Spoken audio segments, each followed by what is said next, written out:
But don't look in your rearview mirror, here comes number 8. He's a rocker and a roller, and he shows us how to shut him down. I guess he runs him defended, intimidated us back in town. Yeah, I guess he runs him defended, intimidated us back in town. Bad boy, stand on it, son.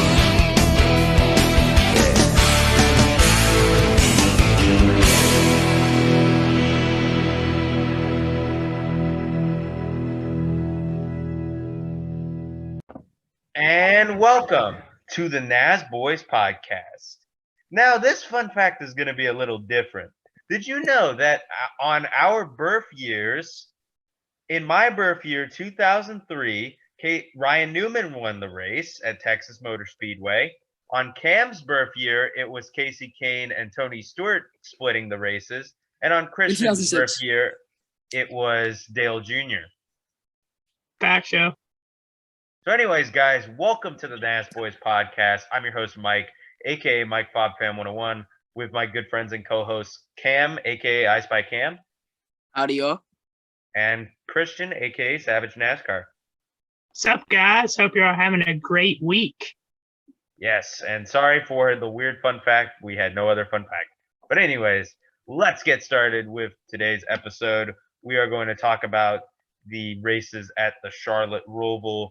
We're going to start off with the Xfinity race. What did you guys think?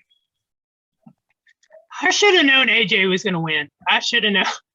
He's won the last two races at the Roval. Last year, this year, put on a show. He led 21 laps. Didn't lead the most laps. My pick, Austin Cindric, did, but Cindric ended up finishing second. I thought it was a pretty decent race. I didn't get to watch all of it, but it was pretty cool to see Justin Haley colleague racing again, pretty much in the top 10. So I figured that AJ would have a good run, and I didn't think he was going to win, but he did. He started 14th, and he got the win. He got the dub, and AJ's looking like a title contender right now. He's looking like a guy who can win the championship. Yeah, I actually haven't been watching this race or these past races. I've just been having some things at home that I haven't been able to handle. So sorry about that, guys. That's why I've been actually gone for a week or 2 weeks maybe. So my apologies. Yeah, Cam, we hope everything gets better soon, and we're glad that you're here tonight. But absolutely. But I thought the race was I mean, Cindric was dominating a lot. First of all, I was trying to get the last episode ready. I really should get these episodes done earlier, but whatever. I didn't expect Allmendinger to win, but I did pick him, so that was pretty cool that he won. There were some interesting moments, I guess. Like I saw Josh Bilicki hopped a curb, I think, or something like that. You're watching the drive for the Cure 250 from the Charlotte Roval, and that's Josh Bilicki. We talked about the flight canceled from Chicago last night, drove all the way through the night to get here, and missed the back chicane by just a little bit, and that's the damage that it's done to the front of that car. Well, he's talking on the radio like perhaps he has no brakes, and you see the speed that he's coming in there, so he turns left to avoid the cars in front of him, and my goodness. Jeff, you and I are awful at evaluating because we were out there earlier and said, we didn't think those curves would do quite that much damage. I mean, it's like the splitter went underneath the curb, and when it did, it just ripped the curb off the racetrack and then ripped the front end off the race car. Yeah, I'm having Indy road course flashbacks watching that happen. In that beginning turn, the DeWalt turn, but I'll forever know it as the Tums Hartburn turn. So it was a decent race, I guess. I give it like a 4.5. Oh. Now let's take a look at what you guys had to say. 3 of you said great. 5 of you said good. 1 of you said man/okay, and none of you said bad. Henry24257 says pretty eventful, and my pick won. 8 out of 10. The driver of the day is Brandon Brown. I'm gonna give it to Cindric. Brandon Brown's driver of the day. Hold on, where did he finish? Let me look this up. I Brandon think Brown. the person who said that was a week late. Yeah, he finished 22nd. He's the driver of the day. Matt, what are you doing, bro? There was some crashes that put. I don't think he crashed, but I know he's back down there. Ryan Vargas has the worst luck. I have to say, he just gets in all sorts of wrecks and mechanical failures. But my driver today is Austin Cindric, but he didn't win the race. Just want to say, Ryan kind of deserves it, man. He's got TikTok as his sponsor. What do you expect? I don't even know if they sponsor him anymore. Maybe they don't, but it's the curse. He still makes TikTok, so I don't know, man. I don't even know if it's going to be a sponsor next season. He's just been having a horrible season. Yeah. So now let's take a look at the Cup race. What did you think of it? Another banger, man. Another great race, and it's great to see. The Cup Series has had a lot of great races over the past month or so. It's really cool. The Roval is an absolute hit. One of my favorite races on the schedule. I feel like this was the second best Roval race in its history of the four that's been run. The best, obviously, being the first one, even though Jimmy Johnson, of course, we know what happened there. But Kyle Larson, I picked him to win. I thought he was going to lose. He had a mechanical problem. He went down pit road, but he came back and got the win, surprisingly. I was quite shocked by that. Tyler Reddick, we saw guys like Tyler Reddick and Chris Buescher finishing second and third. A lot of guys you don't really see up in the top 10 finishing in the top 10. And, of course, we can't forget Kevin Harvick and Chase Elliott. We'll talk more about that in a little bit. That was a crazy situation. Karma for Harvick. He's out of the playoff. I thought one driver I thought underperformed was Chase Briscoe. He's done pretty good on road courses this season, but the Roval, he didn't do that well. He finished 22nd. But overall, I thought it was a great race. Definitely like a 8 out of 10 race for sure. Yeah. Kind of off topic, but see now, guys, I've been gone, but I have seen like random clips. And I'm pretty sure I thought I saw like Tyler Reddick and somebody arguing. I don't know if Byron. it was.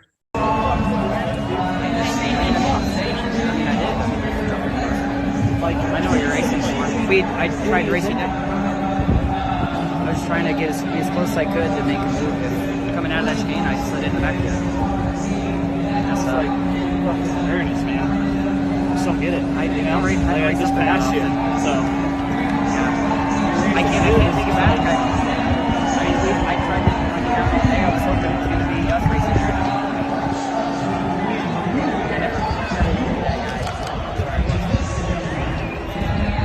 William Byron. I don't know what that was about, but I remember seeing that.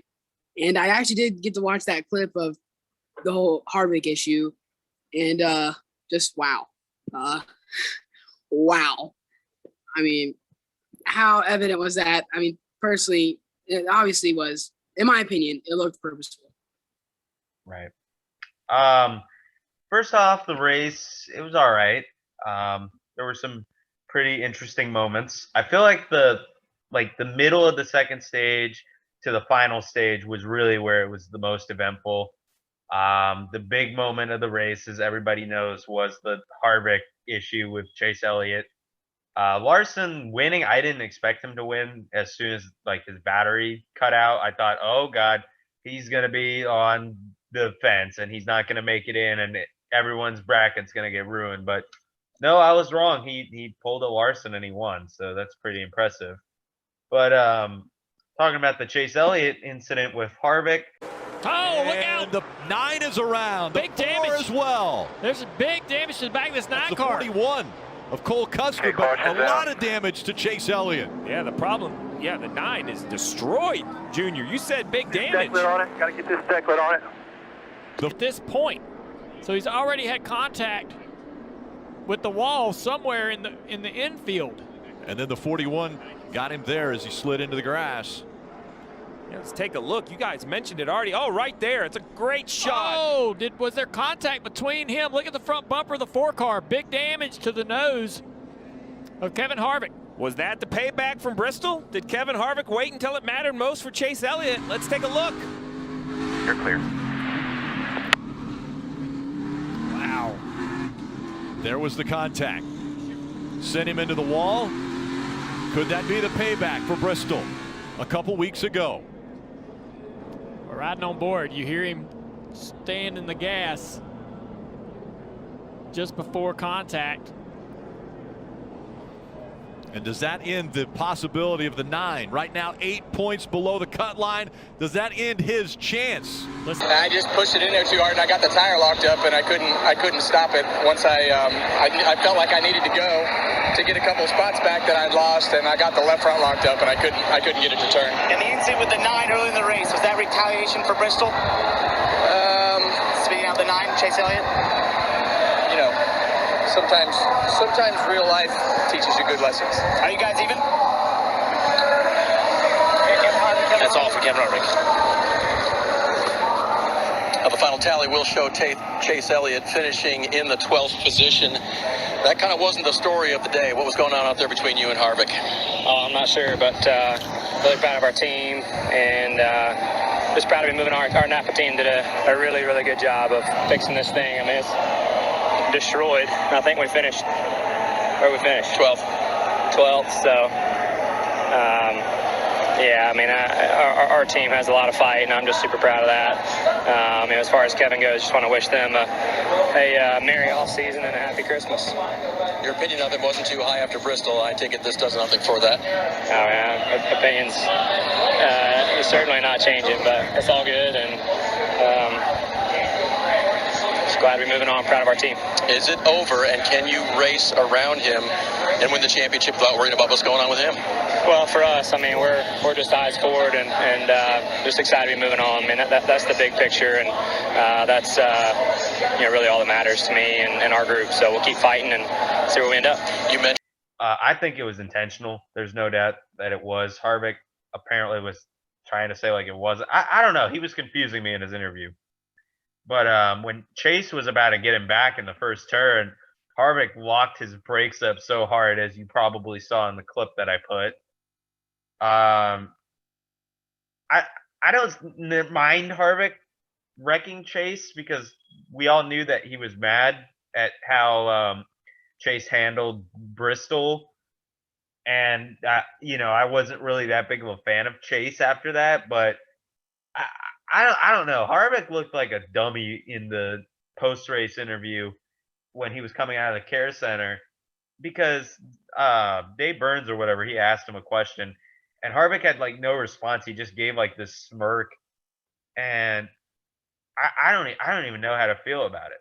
I mean, Harvick got eliminated from the playoffs unless he's going to keep trying to screw with Chase's playoffs. I honestly don't think that they will have another run-in this season. Just guessing. I don't think they will. I think Harvick kind of learned his lesson. But at the same time, I would not be surprised if these two have another run-in, maybe next season. As you mentioned, and we all think that Harvick pretty much dumped Chase Elliott, and he saw Elliott come in his rearview mirror. He just forgot the brake, and he braked too late, went into the wall. Chase Elliott, I was surprised he came back from that one wreck, because he had so much damage. He still ended up finishing 12th, and it's pretty crazy that he did so. He did win stage 1. He finished second in stage 2, and Elliott basically kept his championship hopes alive. We saw the two other Hendrick drivers, Alex Bowman and William Byron, miss it. Byron led 30 laps actually in this race, but he still failed to advance. Yeah, and another thing that some people who are not Chase fanboys were getting upset over was how Chase's back bumper was kind of like falling off, and it looked like it was dragging on the track. I could be wrong, but it just looked like it from the angles that they were showing, and finally flew off after like 40 laps. So a lot of people were saying that he should have been black flagged, and I mean, I can kind of agree that he should have been, but I don't know. It's NASCAR and Chase Elliott. They don't want to black flag him. I think those people are soft, because back in the day, they used to do that all the time. True. It wasn't like he was dragging, causing debris, or like causing sparks and stuff. Yes, it was hanging a little bit. At the same time, though, I mean, it's not. I get where people are like, oh, he's the golden boy of NASCAR. He's the most popular, so he doesn't get penalized. I just don't think that there was any wrong in that. I don't think he should have been penalized, and he wasn't. So I think they made the right call. For me, I think that, just hearing about it, I haven't seen the clip or nothing, but personally, I mean, yes, I feel like Chase Elliott's gotten lucky with a lot of things. But I don't really think it's a big deal. I mean, just in general, stuff like that, I feel like that shouldn't have been back flagged no matter what. Because I feel like that's something that's small, that's not going to affect anything. I don't think. I mean, unless it was a break off, I guess I'd have to see the clip of how bad it was. But if it's a clip where it's like you couldn't necessarily tell if it was hanging off or not, I feel like obviously it's still fine enough and in good enough a condition where he could run in it still, and he did great. So because of that, I'm going to say that I don't think it was really a bad thing. Yeah, I mean, you guys make some pretty good points. I could see both sides of that, because it wasn't like there was like a bunch of debris falling off besides the bumper, but at the same time, it just was like odd to me because they did the same thing to Greg Biffle. So I don't know.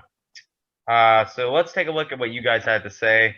4 of you said great. 1 of you said good. None of you said meh/okay, and 1 of you said bad. They said it was bad. Let's see. Let's call this guy out. Front row fan 34. Oh, come on, bro. Yeah, I don't know. I know some people don't like road courses, but that race was not bad in my opinion. I thought that was a great race. It was good. That was a great race. Henry24257 says, lots of drama at the elimination cut line. Larson and Brad advanced, and the Penske boys too. 9 out of 10. Bubba Love 02 says, maybe a little biased, but I loved it. Race was exciting, plus playoff drama. 9 out of 10. Here's what you guys think of the Chase Elliott incident. Chase had it coming, starting to hate Chase along with Denny. Why does this guy always got to mention Denny? Okay, Henry. Was that Henry? Yes. Henry, you gotta let Denny Hamlin go, bro. You gotta let it go with Hamlin. I mean, this was no. Okay, so I will say, Bubba, what Bubba said too.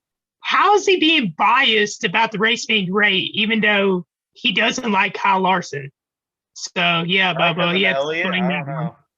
You have to explain that one, Bubba. But anyways, Bubba, speaking of which, says payback taken too far, in my opinion. IIM.Matt G Pastor says Harvick needing to knock the golden boy out of him.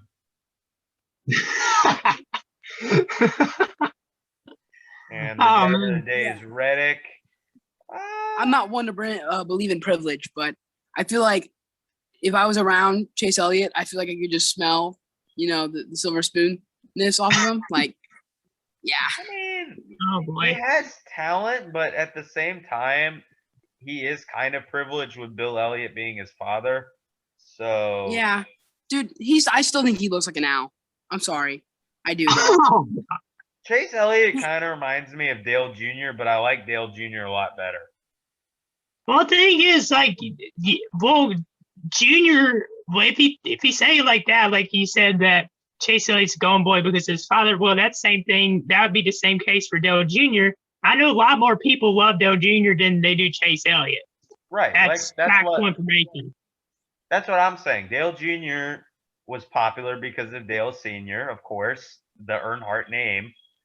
And it's similar with Chase Elliott. They both had talent, but Chase Elliott may be better than Dale Jr., in my opinion at least, or he has the potential to be better than Dale Jr., but it's similar to how Dale Jr. was. Dale Jr. was popular after his father's death because that people saw him as the next great Earnhardt, and he was the most popular driver for most years of his career. And that the same thing is happening with Chase Elliott.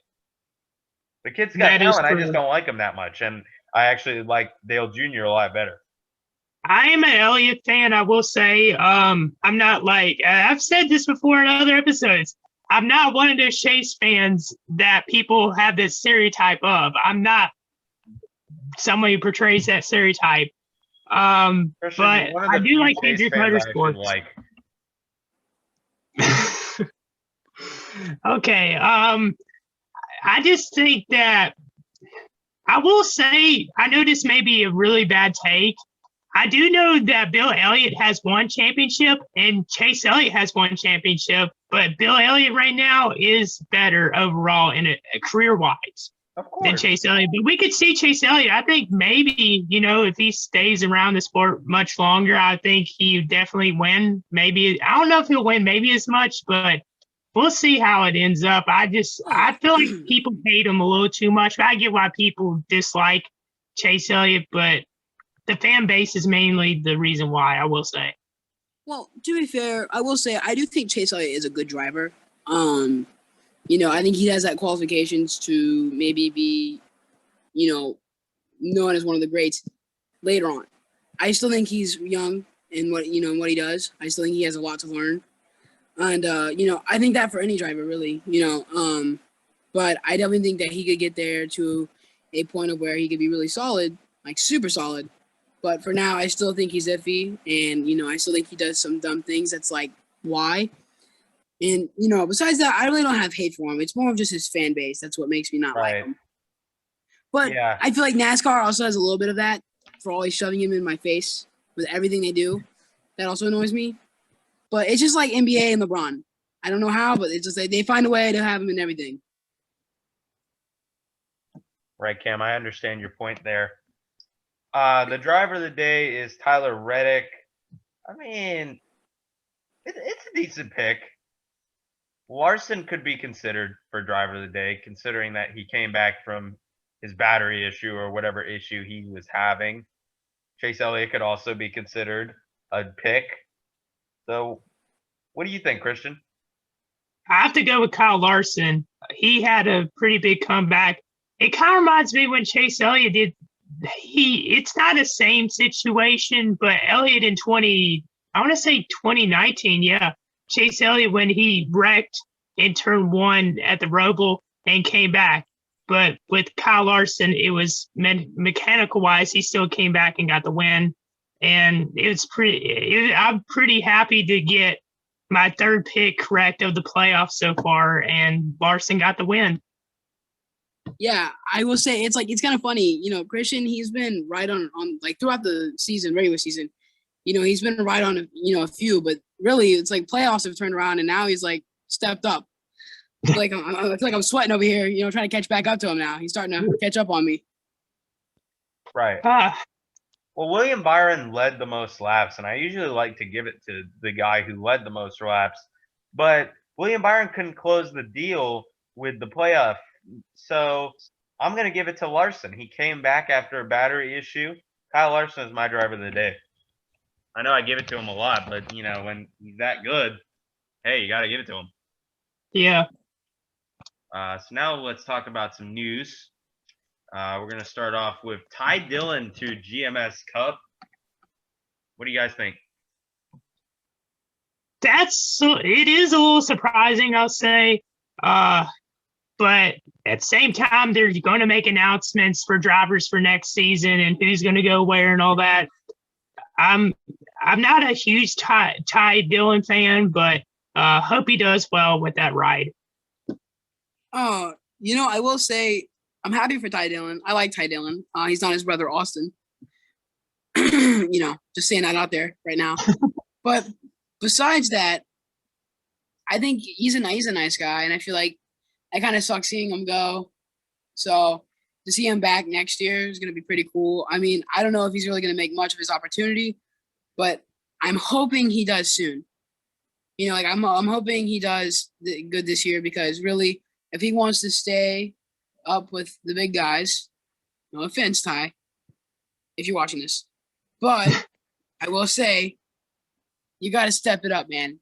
Because teams are going to look at that, and if you can't hang with them, then it's just not going to be good. But I will say, though, I hate to go on a rant real quick, but I'll just say, not really necessarily a rant, but NASCAR is a tough thing, dude.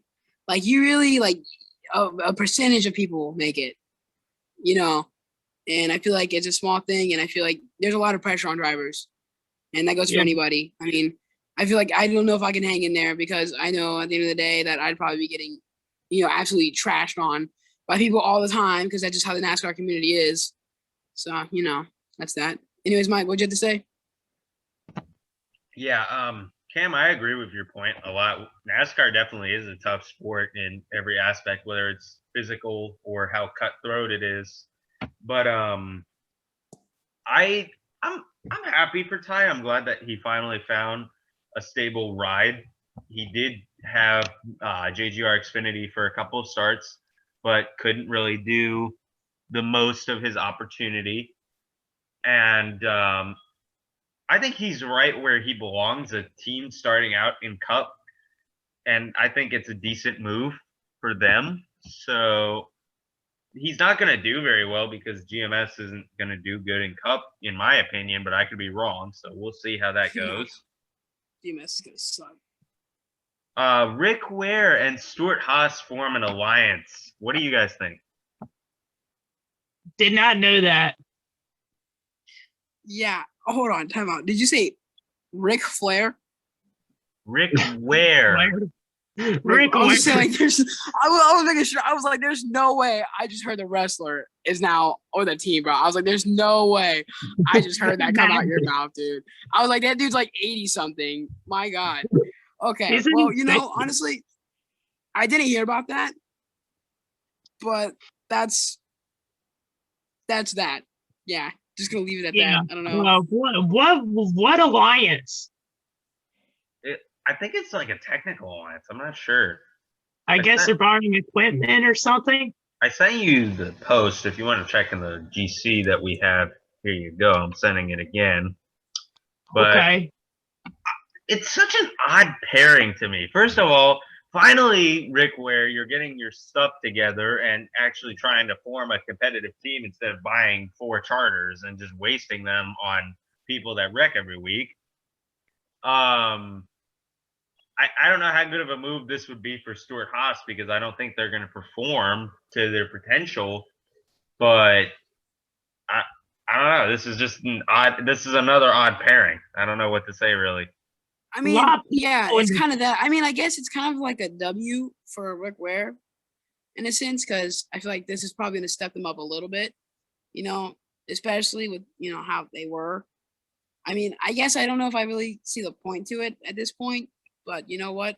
It's fine. I'm just going to let it slide past and just call it that. Like I said earlier, because that's, yeah. It's speaking of W's, most of the people in the comments section of their post of the announcement are saying the same thing. They think it's a W as well. One person in particular, Hayden73H, says, I take back what I said about selling your charters. Y'all will hopefully be decent midfield teams next year, which is basically what Mike said.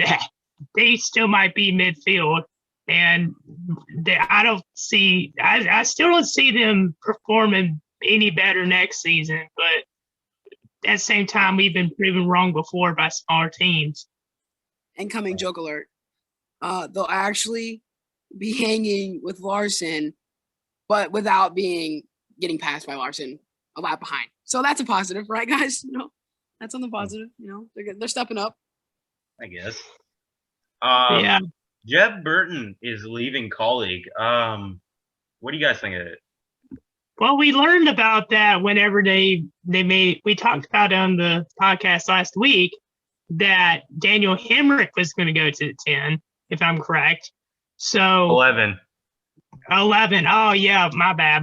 11. So thanks for correcting me on that, Mike. Yeah, Jeb Burton, he's one of my favorite drivers. I've talked to him a couple times. I feel like that him leaving is pretty unfortunate for colleague racing. I feel like he's been performing well for them, so I don't get why he's being released. I don't know if he's being released or it's a contract thing or what. So I just think it's a bad move if they were the ones releasing him and all that. Really. I mean, if it was him leaving on his own, I was gonna say this now. Yeah, I agree with what Savage said. Exactly. He kind of took the words out of my mouth. But if he did leave on his own, I don't know why necessarily, because I don't get me wrong. I guess I can see why maybe if you get to a better team, it's beneficial. But for one, that's a big step you're taking, and you've been doing good on their team. I mean, I think he's been doing fine, and he's still like someone that would be like, oh yeah, he's definitely a good driver, and you know his team's got him set up. So I feel like that's kind of just odd. Yeah, I'm trying to figure out why because I looked at a news post about it. Someone said he lost his sponsorship, which that's kind of a sucky reason to get rid of him. Yeah, because they have plenty of sponsors. I'm curious about that as well. Yeah, If but they really kicked him because of a sponsorship, what are you doing? My gosh. I mean, I think he's a good driver. I think that it's not that great of a move to get rid of him because he still performs pretty solid. He got you in the playoffs, and Colleague is a solid team that would need him. So who are they really going to get to replace him? Yeah, that's a good question. I mean, Di Benedetto maybe? I don't know. But finally, before we cut it, Chrome numbers will be an option on the next gen cars. Chrome numbers, it adds a little bit more flair, a little bit more brightness, I guess. But of course, they were doing testing earlier this week at the Roval for the next gen cars. I thought the cars looked fine except for the number placement. We mentioned this before on previous episodes that we all don't like the number placement. And with you, Mike, you said that teams should have a choice whether to move the numbers or not. But I think moving the numbers is just stupid. It's just my opinion. But Chrome numbers, that's not the concern with the number that I'm thinking of. I'm concerned about the number placement on the car. Yeah, personally, I think Chrome numbers could be cool, and I think maybe they could make it work. I guess I feel like, honestly, though, it depends on, like, lighting and, like, if it would make it blind. I don't know, like, if it just could be really weird, in my opinion. And with the whole number placement thing, I had to go back onto this, but I just had a really good point in my head. I was thinking, like, it kind of bothers me. It's the same way with, like, football or baseball stadiums. Everybody's just so money hungry that they're like, well, instead of having it just a normal stadium name, let's make sure, some kind of brand, big, companies like buys it out and they can call it their name. Like, for example, I think for, where I think like our home baseball team, I guess you call it for like little, like minor league, it's called Fifth Third Bank. And it's not, that's not really its name, but that's because, they bought it out. So, it's just something like that. It's kind of stupid and money hungry. And I feel like the team should decide, like Mike said, because, it looks so ugly. I'm sorry, but it looks so off. And I feel like if Dale Earnhardt Sr. was here, I feel like he'd easily be so upset. He'd be so mad. And I stick by that. I think there's a lot of drivers that would be upset by it too. I'm honestly hoping they do something about it because, once again, NASCAR never listens to its fan base. We already said our opinions on this, and they just, once again, stab us in the back. It's just annoying. Anyways, you can go ahead. I mean, yeah, they're a big sports league. They're not going to care about the fans. Why even bother? But yeah, I like the idea for Chrome numbers. I think that it looked really cool on Daniel Suarez's test car, and I'm glad to see it being moved forward. And I'm liking the ideas that NASCAR is having to customize the cars a little bit, like we saw the pink window nets at the Roval last week, thanks to Kurt Busch and a fan whose mom had breast cancer. And now with this, it's making the cars look a lot nicer. So I'm really liking these new changes to NASCAR besides that number placement, which I'm neutral about it. It looks good on some cars, and then on some cars it looks absolutely ugly. So garbage. Yeah. Like I said, I think that the team should be able to decide like if it looks good with the sponsor or if they should just keep it normal.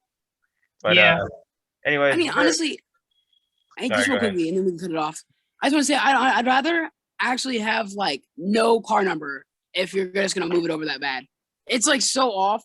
Like you might as well just put the whole sponsor on it, and we'll just have to figure out what car it is. Because I imagine when it's on the TV, it's gonna be super weird trying to find the car number. I just feel like I don't want to look over to see the car number. I'd rather just look right in the middle of the car. I'd be like, oh, 23. Good to know.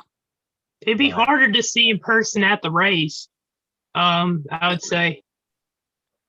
All right. So we'll be right back. We got to cut the meeting really quick, and then we're going to move on to the next topic. All right, guys, we're back. So next topic is going to be, what tracks do we want to see come back into NASCAR? Basically just like old tracks, or it could be tracks that are not on the schedule anymore. So what do you guys have to say? Well, I came up with a couple tracks. Now, these are not modern tracks. These are ones mainly built in the 60s, 70s, or 80s. And I have a good bit of them. So, Mike, I know you have less. Do you want to go first? I just thought of like one more, so I have 3 now. Okay. Mine are pretty basic. The first one is North Wilkesboro. I think that it would be cool. It would be kind of like a classic vibe if they ran the throwback cars and ran on that track. But I understand that it's going to take some years to renovate. But I think it's possible, at least. Secondly is Rockingham. I feel like that another track in the Carolinas would be really cool. They did run one race there, which Kyle Larson won in the trucks. I feel like Rockingham really would just need maybe a couple of renovations, and then it could be good to go for the racing. And then finally, Chicagoland. I don't really get why they took it off the schedule, because they could have, made Texas lose a day or made Pocono lose a day. But they just took Chicagoland completely off the schedule, and it was not a bad track, especially with the newer package and when they started doing the slide job crap. So I think that Chicagoland was definitely a great track, and it would be nice to see it come back to the schedule. For me, I have North. Sorry. I was gonna give my 3. You can go though. It's okay. You can go. I was just gonna comment what Mike had. Those are definitely tracks that I would consider, or they weren't on my list because I knew they were already going to be on yours. But Chicagoland, I'll say, I don't think they should go back there. I know that's a little harsh, but Chicagoland maybe only had 2 good races there. There was a lot of races that weren't entertaining. Over the years, they were losing a lot of spectators. But Chicagoland is a track that I know a lot of people would say they want back. North Wilkesboro, great point. That's definitely one. That's one of the biggest ones, and they're working on renovating it right now and getting it back in good shape. And I hope they do that with Rockingham. The last time they raced there was an ARCA race, if I'm correct, and I know they had the Truck Series in 2011 and 2012 there. Casey Kane won one of those races, and I know Kyle Larson won one of the other ones. I think Larson won 2013 or 2012, one of those. Yeah, my picks, I have North Wilkesboro as well. I think that they could renovate it, and slowly get it back to what it used to be and be running on it. I also have Rockingham. I feel like Rockingham, I feel like it wouldn't take that much, honestly. I feel like they wouldn't have to put too much money into it to get it back up and running. And I feel like it would be a great track to go back to. I feel like you'd honestly get a lot of attraction probably. It's kind of like what the MLB's doing with that whole Field of Dreams thing. You could make them pay a little extra just to get into it, which, if NASCAR's money hungry, that'd be a great marketing business, but it's whatever. And my last one would be Bowman Gray. I really want this to be like an all-star race, or like some kind of fun, like little thing that they can have. And it doesn't have to be Bowman Gray exactly, but something that's like it and that has like the same kind of like simulation as it. I'd love to see that again. And I know we're getting that one at that Coliseum place, but to be honest, it just wouldn't feel the same, in my opinion. I feel like we need Bowman Gray back. Yeah, I have to agree with you. Bowman Gray is actually one of them that's on my list as well. 4 of these tracks that I have on the list are not, I'd say one of them has my. Okay, he just cut out. Yeah, we did just cut out. I heard that. Yeah. Okay. So we've had some technical difficulties, some on my computer. Hopefully, it doesn't glitch me out anymore. But like Cam was saying, Bowman Gray Stadium is definitely a track that I would have on my list. 4 of these 5 tracks that I have on my list are tracks that are no longer, I guess, used, or there's barely any remains of them. But one of them is one of my favorite, if I'd say my favorite road course of all time, which is Riverside International Raceway. Now, this was a track that was raced at in NASCAR for a long time. It was opened in 1957 and it closed, unfortunately, in 1989. Part of it became like a shopping mall afterwards, but they had a lot of great races there. That's definitely a track that I miss. Bowman Gray, like you mentioned. Another one's Texas World Speedway. That was a great track as well. I wish there was more video of that track. I couldn't find much off the internet, but Lost Speedways did a documentary about it, and I thought they did a great job with that. Another one would be Bridgehampton Race Circuit, which was a road course in New York. That was also opened in 1957. It closed in 1999. NASCAR ran some races there, and it's a pretty interesting track, but now it's basically part of it's a golf course. The only 4 NASCAR Grand National races that are run there were won by Jack Smith, Richard Petty, Billy Wade, and David Pearson. And then the last one on my list that I'll talk about is Ontario Motor Speedway. This track was in Ontario, California. The last race there was the 1980 Los Angeles Times 500, where Dale Earnhardt won his first championship. And they had some pretty good exciting races there. It was Ontario Speedway was a little bit similar to the first Homestead, where they didn't have any banking, but there's a lot more I could talk about, but those are just a few that I wanted to share. All right, very interesting picks there, Christian. So now let's get on with the top 10. Christian, if you'd like to talk about the top 10 a little bit. All righty, so I know at the top 10 this week is the top 10 NASCAR moments at Texas. So the top 10 moments at Texas, starting off at number 9. No, it's not number 10. Oh my goodness, my brain just died.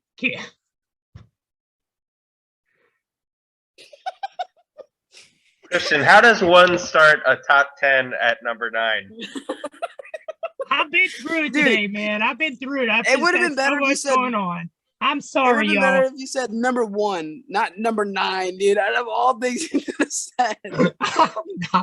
I've been so through. Y'all don't understand. The last 15 minutes, we've been trying to fix this technical issue with my phone, and it's just been so bad. We're trying to finish, okay? I'm trying. This episode, I have a funny title, so thanks, technical issues.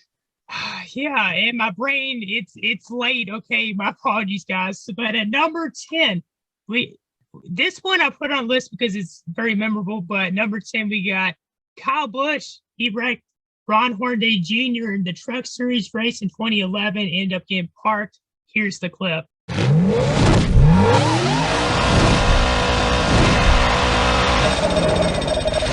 Ooh, close. Wide into turn 4. That moves Kyle Busch all the way up the racetrack. He has to catch it before he gets to the wall. And Hornaday catches the wall. Caution's out, caution's out. Caution is going to come out. Both drivers trying to get by. Look like the 17 of Timothy Peters. They slid up the racetrack, and now Kyle Busch not happy at all. It's all good, dude. And Kyle Busch is going to turn the 33 into the wall. Our championship contender, Hornaday, in the wall. Well, Kyle Busch should be parked for this race and maybe the rest of the season for that.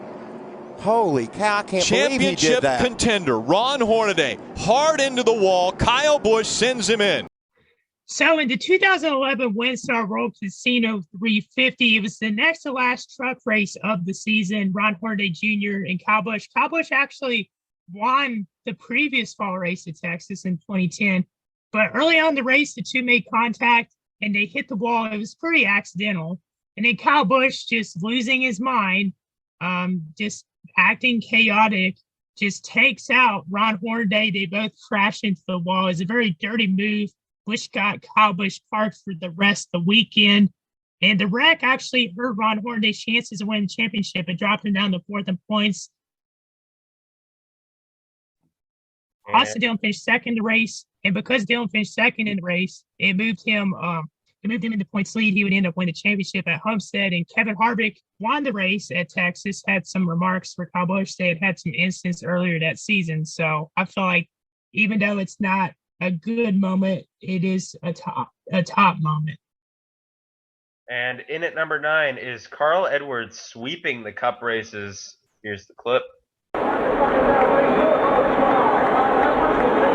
Carl Edwards off turn 4.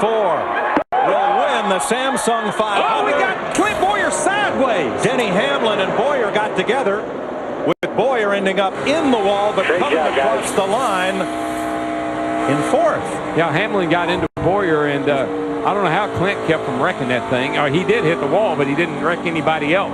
Yeah, that's unofficial. I think he actually came across Mike Clint Boyer the last car on the lead lap, because Kenseth beat him back to the line. If he can make it half a lap, he will narrow almost 80 points off of Jimmy Johnson's lead. He said if we can just get it down to 100 or less at Homestead, we got a shot. I like his chances from here. Wow, what a call. He's gonna make it. What a call. Coming out of turn 4, what a call. Carl Edwards gets it done and wins at Texas. Man, oh man. Jeff Gordon's going to finish second. Hell yes, right there. That's Ford fuel mileage. Great job. So in 2008, Carl Edwards swept the Cup Series races. In the spring race, he led 123 of 339 laps, which was a race high.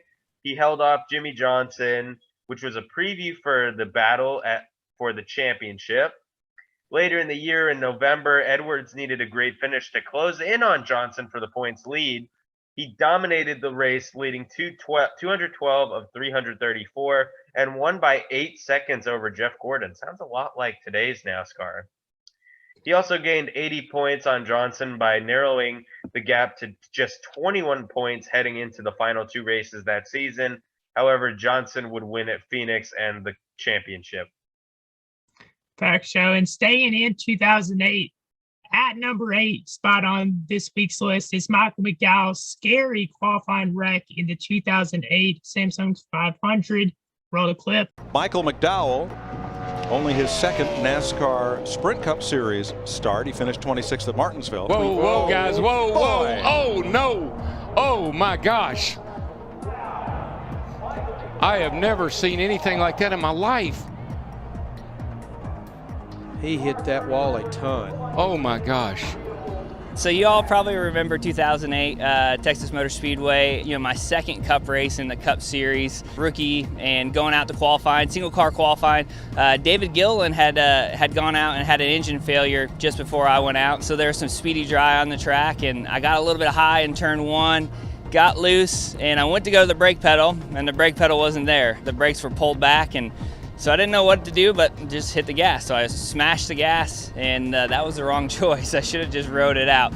The car took a hard right into the wall head on, and then barreled about 13 times. And it's so crazy because it plays in my mind slow motion. I can still play it in my mind slow motion. And I remember when it landed on all 4s, and I kind of wiggled my toes and moved around a little bit. I realized that I wasn't hurt and climbed out, but the biggest thing that went through my mind was, oh man, I hope I don't get fired. Your second race in the Cup Series, a rookie, and to have a crash like that. And then when I went into the infield care center and they're checking me out, I finally saw the replay on the TV, and I was like, oh wow, that could have been really bad. And inside the car, you feel it. It felt bad, but watching it outside on the TV, I realized just how fortunate I was to walk away from an accident like that, and very thankful to be here 11 years later and still racing and still fighting hard.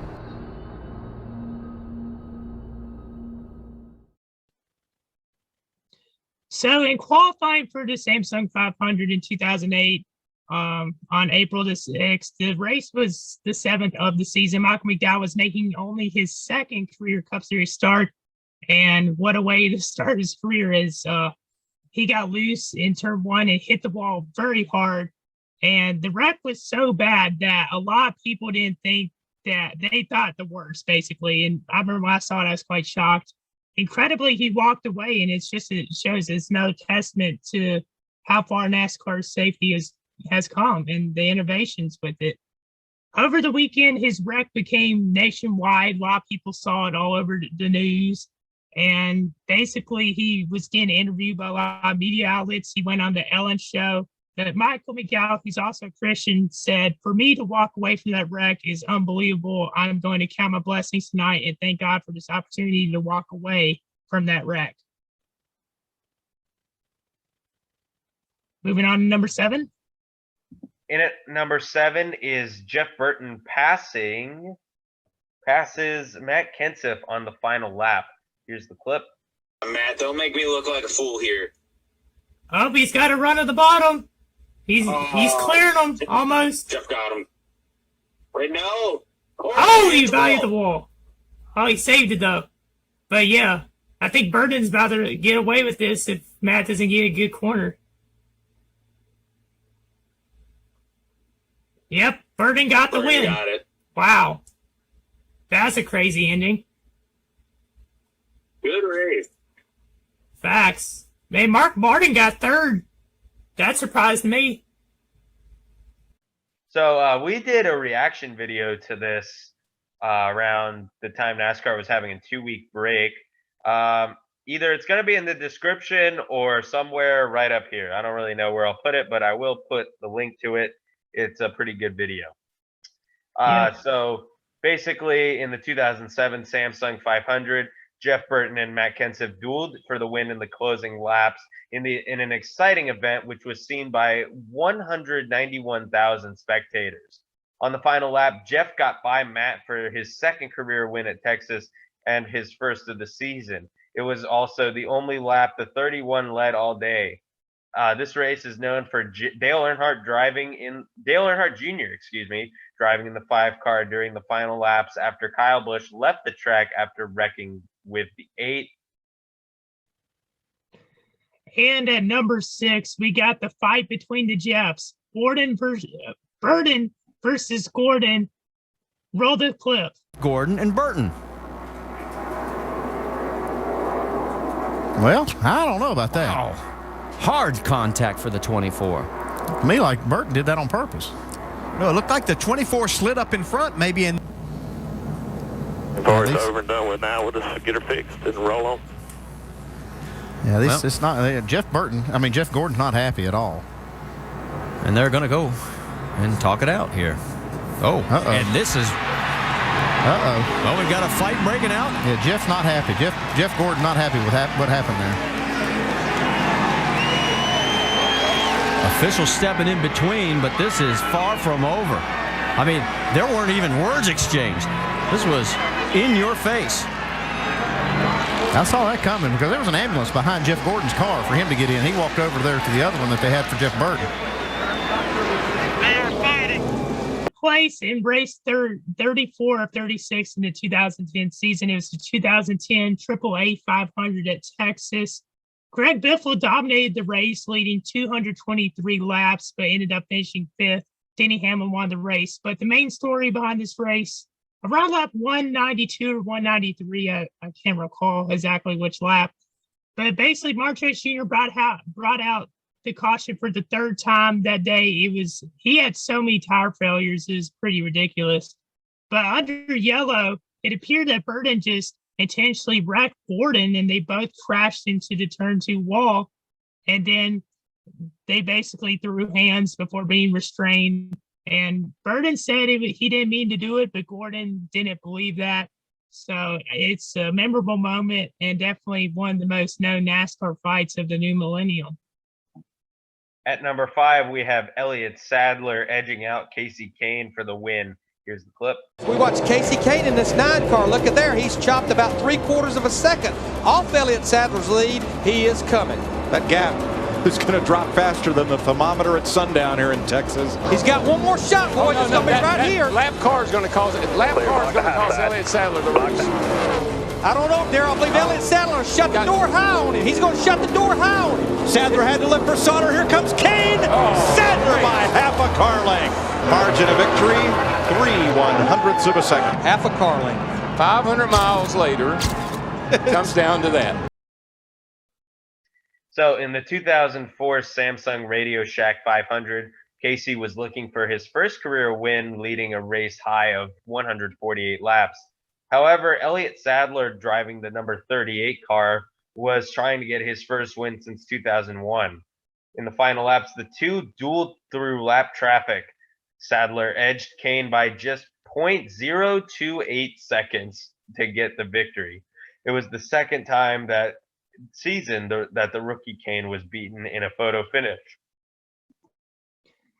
And moving on at number 4, we got Jimmie Johnson grabbing his third of 4 straight wins during the 2007 chase. Roll the clip. Got to be smart right here.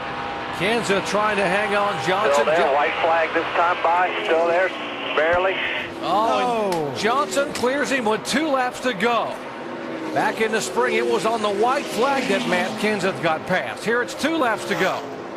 Does Kenseth have anything to try to reel him back in? Boy, it's going to be tough right now. Oh, look at Chad Canals. Is he loving that pass or what? By the way, Jeff Gordon in 7th position. Boy, I mean, right now, Jimmie Johnson's last lap, 0.4 of a second faster than Matt Kenseth. He's got that clean air, and now he's out of here. You're never going to see it any better than that right there. All I could have done was wreck him, Robbie. Wreck myself. Believe me, I couldn't do anything else. Jimmie Johnson came here 9 points out of the lead. He came to a track where he had never won a Cup race. But Jimmie Johnson has driven the wheels off his Chevy, and he will win at Texas Motor Speedway. In the 2007 Dickies 500, Jimmie Johnson held off Matt Kenseth in a classic battle for his 3rd straight win. It was Johnson's first of 7 career wins at Texas Motor Speedway. With the win, Jimmie Johnson held a 30-point advantage over Jeff Gordon in the standings heading into Phoenix, which you guessed it, Jimmie won at Phoenix as well and went on to win the championship, his 2nd straight, in fact. And it was a classic battle, a great finish. I feel like that deserved the number 4 spot. In at number 3 is Jeff Burton getting his first career win at the inaugural race at the track. His clip. In 8th, Michael Waltrip still that lap down in 9th. Madeir, get ready for new territory. 1 lap to go. You are headed for victory lane if that engine holds together for 1 more lap at around 177 miles an hour. He's got himself a big lead. Take no chances. He's coming up on Jeff Bodine there, but he don't need to pass Jeff. Just follow him around there, Jeff Burton. 4 7/10 of a second between 1st and 2nd spot. Give a call to Steve Grissom back up here in 10th spot. Elliott 11th. Checkers coming down. And the inaugural Interstate Batteries 500 at the Texas Motor Speedway is won by South Boston, Virginia's Jeff Burton. What a job. Oh, that's wonderful. Really, that's a great win. If you got to have a breakthrough, what a way to do it. With the eyes of the racing world on this event here today, this is the way to do it. So the 1997 Interstate Batteries 500 was race 6 of the season and was surrounded with lots of hype. However, the race was looked down upon by most people due to major traffic problems, similar to Kentucky in 2011. And there were 10 cautions. On lap 1, a big crash involving the likes of Darrell Waltrip, Dale Earnhardt Sr., and Kyle Petty, just to name a few. With around 60 to go, Jeff got into Todd Bodine. Bodine crashed while Jeff got the lead and went on to capture his first career Cup Series win. And that was a pretty interesting race. It is in my top 100 races, NASCAR Cup Series races of all time. But moving on to number 2, I got Dale Earnhardt Jr.'s first career win in the Cup Series. Roll the tape. His grandfather, Ralph, former national champion, they called him Ironheart because he gave nothing on the racetrack. His father, 7-time Winston Cup champion, once dubbed Ironhead, and then the Intimidator. And how about this kid? He can coast on now, Mike. Checkered flag, Dale Earnhardt Jr. is Texas Motor Speedway's second first-time Winston Cup winner. And waiting on him, along with Dale Earnhardt, is Ken Squire. His dad is here first. What a moment. The 7-time Winston Cup champion pushing his son's car to a stop in victory lane here at Texas.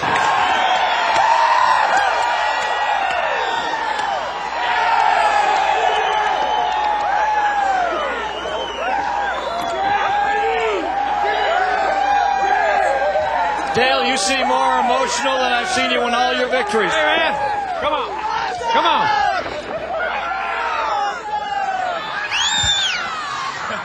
That's crazy, isn't it? How about it, Dale? This is as big a moment for you as it is for him, I think. I tell you, he's something else. He's talking about coming to Texas and winning his first Cup race. He won his first Busch race here. We knew the kid could do it. Tony Uri and all the guys worked really hard, and I got to thank Budweiser, Chevrolet, and everybody. This kid, he worked hard. And Tony Jr., Tony Sr., Richie Gilmore, and all them guys in that engine shop. They got a good race car, a good engine, and boy drove a good race. And it was only your 12th start in Winston Cup. Yeah, I'm out of breath, man. I tell you what, that was the hardest race I ever drove. You certainly drove a beautiful one today, and you were pulling away at the finish. Yep. We had it blue all day long, all week long, and felt pretty good. And once the race started, we had a good car, and I was pretty happy. You certainly did a beautiful job. Dale Earnhardt Jr. wins his first Winston Cup victory. Let's go to Mike Joy. Like father, like son. Dale Earnhardt Jr. conquers Texas. In the 2000 DirecTV 500, Dale Jr. led 106 laps en route to his first career NASCAR Winston Cup Series victory. The rookie started fourth in the race and won by almost 6 seconds over Jeff Burton, who had won in 1997. His father, Dale Sr., celebrated with him in Victory Lane and became one of the most iconic moments in NASCAR history. Definitely won the most at Texas. And this race, there was 12 cautions, and it was actually Adam Petty's only career Cup Series start. And in at number 1 is Jeff Gordon and Brad Keselowski fight while Jimmy Johnson wins his 3rd straight fall race at the track. Here's the clip.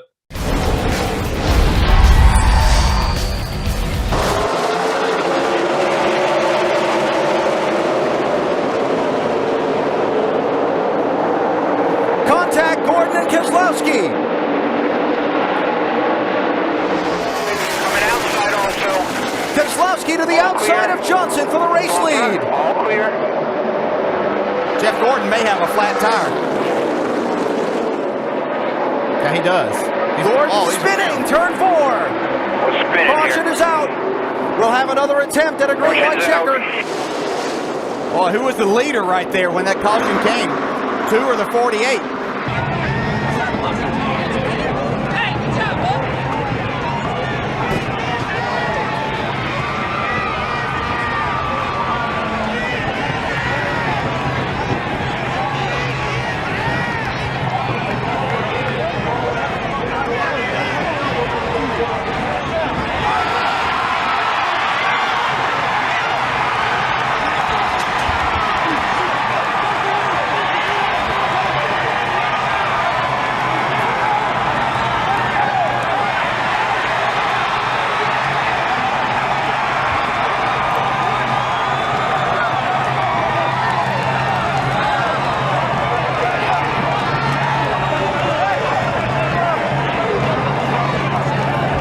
One of those NASCAR moments that I remember so vividly.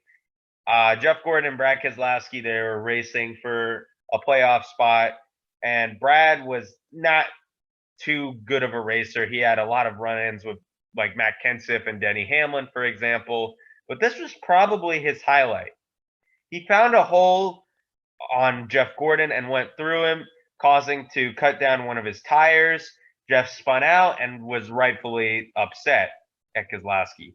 So right after the race, he went up to Keselowski and started yelling at him, calling him stupid. And Keselowski's excuse was, "You left a hole, man." They were arguing for a few more minutes until Kevin Harvick came up and pushed Brad Keselowski right behind, and the fight was on. It was one of the biggest fights in NASCAR history, and the second ever fight that I had saw, which, fun fact, both fights, or actually not the second ever fight I saw, but it was the second time I've ever seen Jeff Gordon fight, and like the 3rd or 4th time I've seen a fight in NASCAR. But yeah, the fight was so memorable. Both Brad and Jeff were so battered and bruised. Bob Pockrass was in the middle of the fight.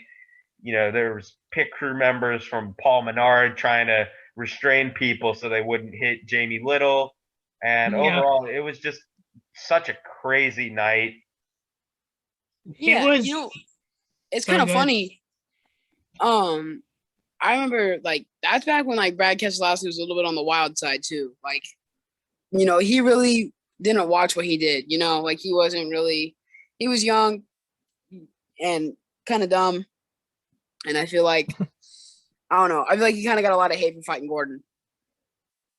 It was definitely one of the biggest fights in NASCAR history. I remember being quite upset with Brad Keselowski. One of the reasons why I'm not a fan of him was because of the stuff he was doing in that chase. I mean, he at Charlotte a couple races before, he was doing antics with Hamlin and with Matt Kenseth, and then at Texas, there was a little bit of room, but there wasn't enough to fit a car. He tried to get between Jimmy Johnson and Gordon. There wasn't enough room. He got into Gordon. Gordon cut a tire, which is pretty understandable why Gordon would be upset, because he's trying to make the next round of the playoffs. Is the first year of the playoff.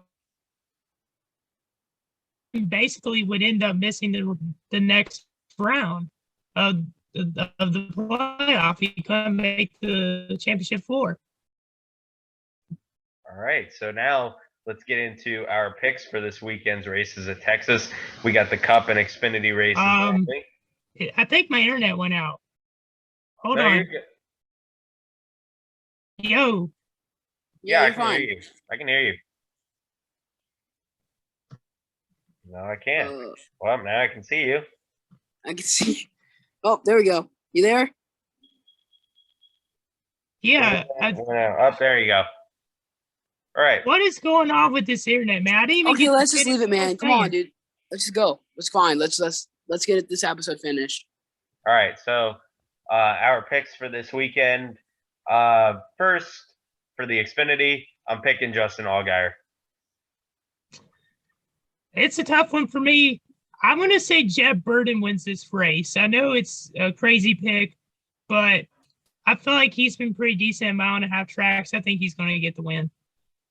I am also going Allgaier. I think he's going to pull it.